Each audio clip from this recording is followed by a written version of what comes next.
Hey, what's going on, guys? It's Bear, and welcome back to another album review. Today, I am going to be reviewing the 5th studio album from rapper slash pop punk artist MGK, Machine Gun Kelly, Tickets to My Downfall.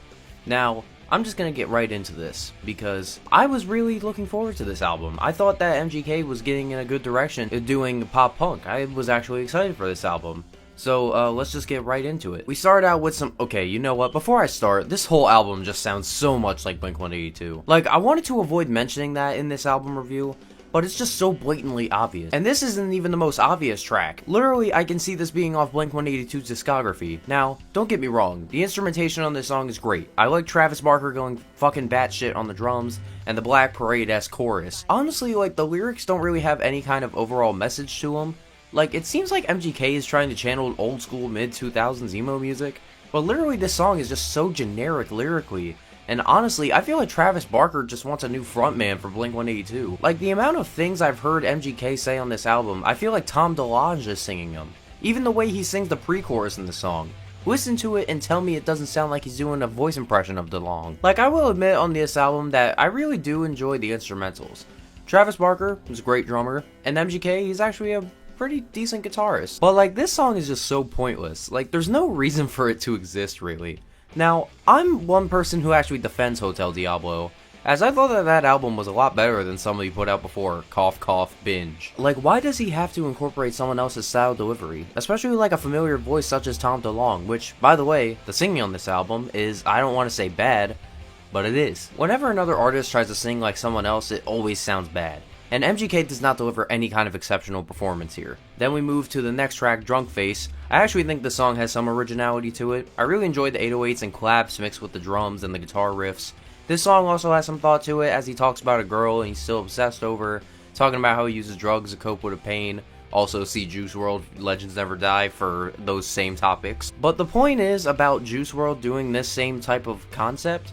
Juice WRLD makes up for it with imagery and very ear-catching beats and production with a lot of diversity. You see, Colson Baker does not have that. It seems as if all of these songs have the same structure, and they don't really have a lot to say.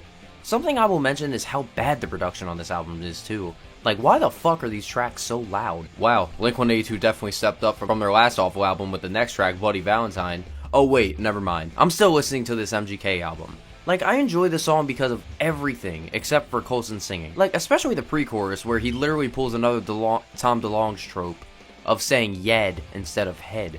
Literally, besides that, it's the wrong guy singing. I really love the instrumentation of this song. Very catchy, and a lot more production value than the other tracks from before. Mainly because this was the first single from the album, and usually the single is always press-produced. Unless your name is Mac Miller. Plus, it talks about how he wanted to get with this girl, which is very different from his last album, Hotel Diablo, which focused a lot on betrayal. And like I said, this is a great rock song, but it's not really the best person to sing it. I never thought I would like to hear Halsey over actual instruments in the next track, Forget Me Too, instead of making pop garbage, but goddamn, Halsey definitely delivers this song. This song is really reminiscent of Silverstein's Madness featuring Prince Nokia, which I reviewed earlier this year, as the song takes two different perspectives on two people in a relationship falling out of love, and they both come to terms with breaking up. Now, I love the fast-paced instrumental on this song as well, very ska-like, but I don't know, man. I just can't help but like this song. MGK's singing is a lot better on this song than other tracks on the album, and Halsey delivers a great performance, and I've never really been a big fan of Halsey, as she didn't really catch my eye. I think she sounds amazing over pop-punk instrumentals, which is something I never thought of. I feel like MGK really wanted to get Hayley Williams on this song though, because this does sound a lot like Paramore's Riot album. Like, this whole album sounds decent as a rock/punk album, but that's the problem. MGK tries so many different old-school emo band tropes and types that it just sounds like a covers album. All I know is the next track on this album featuring Trippie Redd, and all I know is, this song is just really boring. Like, nothing really stands out to me, not even Trippie Redd, who I'm actually a big fan of, believe it or not. And then we move to a little bit more of a story-told track called Lonely. This song is about MGK talking about how much he misses his dad and his aunt after they tragically passed away. A lot of the story told in a relatively short storytelling song, mentioning his mom leaving his family, and after his dad passed away, his aunt was his caretaker and saw her as a mom, and then she died, so now he feels alone, how those deaths basically he never got over.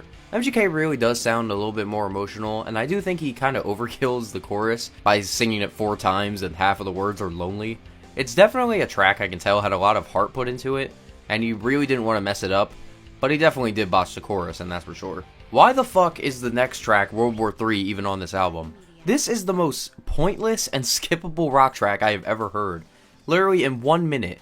1 minute is the runtime of this song. It repeats the chorus twice, and the verse.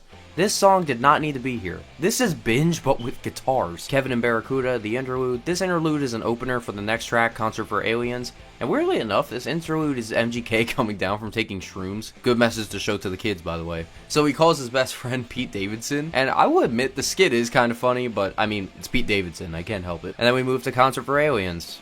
I mean, like I said, this track is also lyrically all over the place.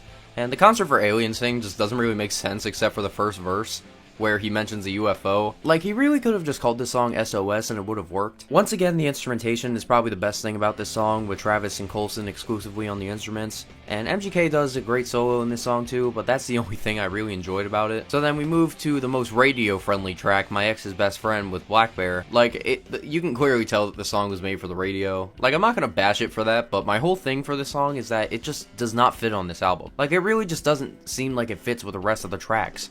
MGK, mediocre job. Black Bear, okay. Like, for real, this is just pure Billboard song material. Oh, and look, it's 70 on the Billboard's Hot 100. I was right. Jawbreaker. This is the worst performance from MGK on this song. I don't know what it is about his singing on this song, but, like, it just sounds bad to the ears. Like, there is no other way to put it. This song sounds like something Lemonade Mouth would have sung. Then we move to the second collab between Ian Dior, MGK, and Travis Barker, Nothing Inside. After Sick and Tired off of Ian Dior's album, and I just reviewed that, and just like that song, the song sucks too. I thought maybe the solution to their last album would be to use actual instrumentals, but even that couldn't help. Like, there is no hope for this trio in the future of a good collab. Then we move over to Banyan Tree, which is an interlude. I'm gonna go over this really fast. As MGK and Megan Fox discuss their love for each other, then MGK just sings 2 random lines for no reason. Like, honestly, you could have just had the conversation between you two over an instrumental and it would have been better than what you did here. Skip. Then we close out this album with a little bit of a more forlorn track, Play This When I'm Gone. Man, this song is basically MGK telling his daughter Casey to play the song when he's gone. And basically doesn't want to have any regrets if he unfortunately passed away without telling her. But man, this is just not a good send-off track to close this album. Like, it doesn't know if it wants to be pop, punk, rap, or soul. Like, it's just not there. Plus, I think it's very fitting we begin the album with MGK sounding like a Blink-182 cover artist, and we end the album with him doing the same thing, but he closes the album by saying, "I'll miss you" so many times. Alright, my final thoughts on this album. Instrumentals, not bad at all, but some of them just did not fit on the album, like My Ex's Best Friend, and All the Way Down. Best feature, probably Halsey. The best feature was probably Halsey. Travis Barker really needs to let up his Blink-182 vision die if that's what he's trying to do. MGK really needs to develop his own brand of pop-punk instead of borrowing so many ideas from different 2000s emo rock bands. The only song that sounded like it could have been original was Bloody Valentine, even though it did sound like a Paramore track. MGK needs some vocal lessons, as a lot of the vocals in this album were really irritating and did not really push the songs forward. Blink-182 just needs to be taken off this man's Spotify if that's the case. On that relief, I'm actually going to be giving this album a 3 out of 10. I hope you guys enjoyed, and let me know what you guys thought of this album. I thought it was very disappointing. And if you guys don't know, I have a Spotify playlist where you can check all the albums that I plan to review or will review in the future. Leave a like, comment, subscribe, and I will see you all later.